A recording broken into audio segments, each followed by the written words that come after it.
Bago pa man ang nangyaring bakbakan sa Mamasapano sa Maguindanao nitong linggo, may ilang katulad na ring insidente kung saan naging balakid ang pakikialam daw ng mga armadong grupo sa lehitimong operasyon ng pulisya. Nakatutok si Emil Sumangil. Sa ganitong sitwasyon, bumagsak ang inilunsad na PNP operation noong June 2013 sa bayan din ng Mamasapano, Maguindanao.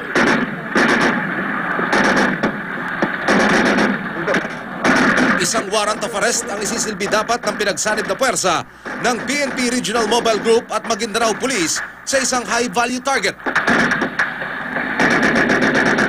Pero hindi na isa katuparan ng pag-aresto dahil ayon mismo sa source ng GMA News na kumukuha ng video. Bago pa man nila maisilbi ang arrest warrant, pinalibutan na agad sila ng may 200 miyembro ng isang armadong grupo.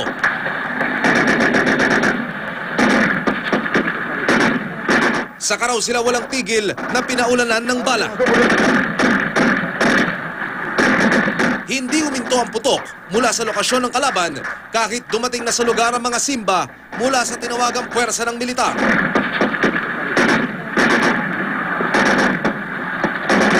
Nagtagal ng may 5 oras ang palitan ng putok at natuldukan lamang ito. Makaraang pumagitna ang ilang maiimpluwensyang individual sa lalawigan. Ayon sa report, di bababa sa 10 katao mula sa puwersa ng pamahalaan at armadong grupo ang sugatan sa encounter na ito. Pero ayon sa Philippine Army, hindi sila titigil hanggat hindi nila na-neutralize ang mga nasa likod.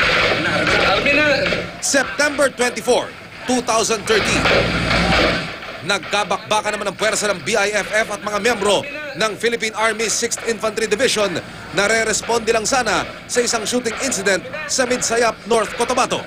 Nakunan pa ng video ang mga rebelde habang gumagapang sa Niyugan na bandang huli nauwi na sa kulang sa 1 oras na barilan. Ayon kay DILG Secretary Marojas, bukod sa nangyari sa bayan ng Mamasapano noong linggo ng madaling araw, matagal ng balakid sa PNP ang pakikialam ng mga armadong grupo sa kada maglulunsad ng operasyon ng pulisya sa ilang lugar sa Mindanao.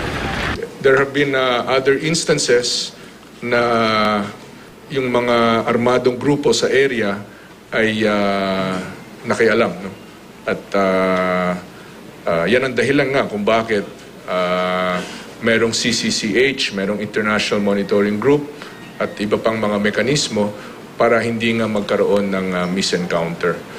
Nakikipag-coordinate na raw ang PNP sa International Monitoring Group at tiniyak nilang mapapanagot ang nasa likod ng mga pagpatay na ito. Ano ba ang mga culpability, liability ng officers or men who led the Special Action Force operation? Administrative as well as criminal liability nila. And of course, this is to include the external liability ng lahat ng pumatay doon sa ating mga kapulisan. Emil Sumangil, nakatutok, 24 oras.